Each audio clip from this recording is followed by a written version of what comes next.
For most of history, students prepared for the future by studying.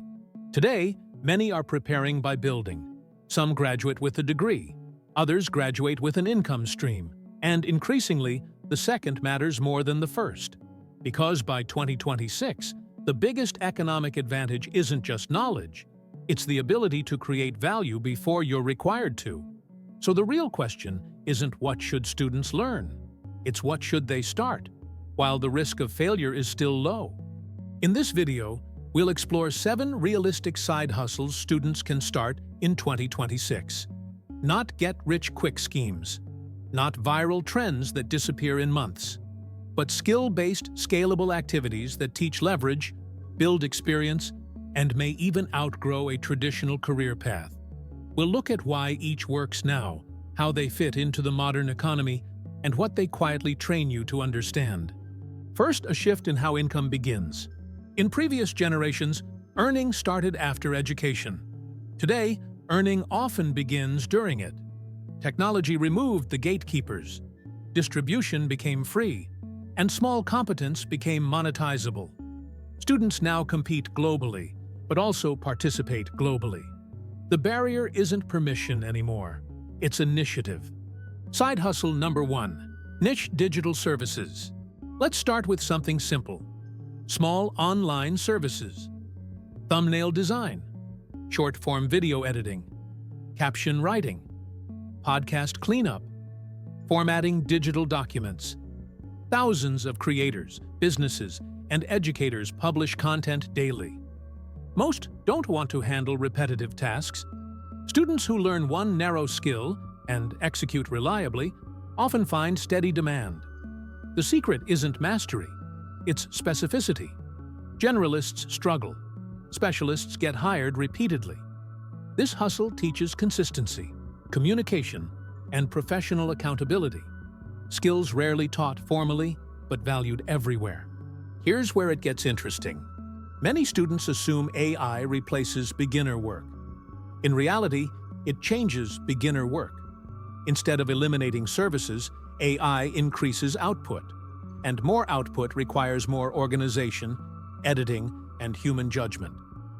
Students who learn to collaborate with tools rather than compete against them gain early advantage. Side hustle number 2, academic simplification content. Every year, millions of students struggle with the same subjects: math explanations, concept summaries, exam strategies.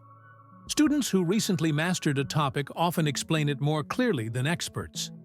Platforms reward clarity, not credentials. Creating simple explanation content, notes, videos, or study packs turns learning into leverage. You study once, others learn repeatedly. This builds communication skills and turns education into an asset rather than an expense. Side hustle number 3, micro-automation for small businesses. Small businesses increasingly rely on digital systems but rarely understand them deeply.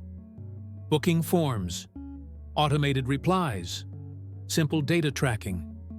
Students who learn basic automation tools can solve small operational problems cheaply and quickly. These aren't complex software builds, they're practical fixes. Modern economies reward problem solvers more than memorization specialists, and students, having fewer assumptions, often adapt fastest. Side hustle number 4, community-based reselling. Reselling isn't new, but its form has changed. Instead of mass inventory, students increasingly specialize locally. Textbooks, dorm essentials, used technology, event tickets, niche collectibles. Information asymmetry creates opportunity. Students understand their immediate environment better than large retailers. Small margins multiplied by familiarity become consistent income. More importantly, this teaches pricing psychology, one of the most transferable skills in business. But there's a twist. The real value isn't profit, it's pattern recognition.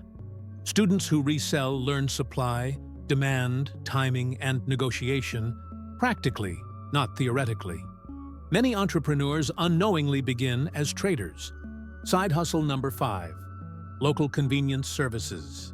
While the internet expands, local friction still exists. Errands, setup help, technical troubleshooting, moving assistance. Students occupy a unique position: flexible schedule, proximity, and adaptability. Simple services performed reliably often outperform complex services performed inconsistently. This builds reputation capital, the oldest currency in any economy. Side hustle number 6, digital asset creation. Templates, presets, study planners, resume frameworks. Students constantly create tools for themselves. Packaging them turns private effort into public value. The economics are simple: create once, distribute infinitely.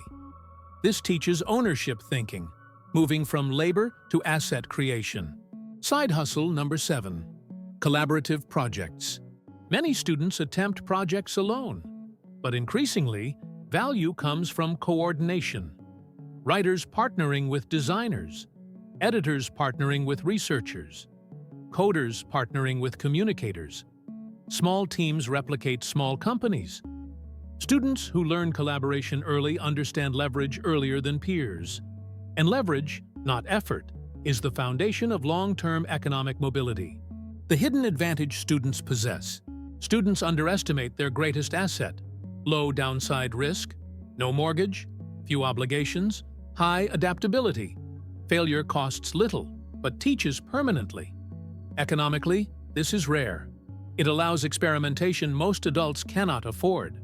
What these hustles actually build: income is secondary. The real output is capability, communication, negotiation, execution, reliability. These compound beyond the first opportunity. Many careers begin not from a job application, but from demonstrated usefulness.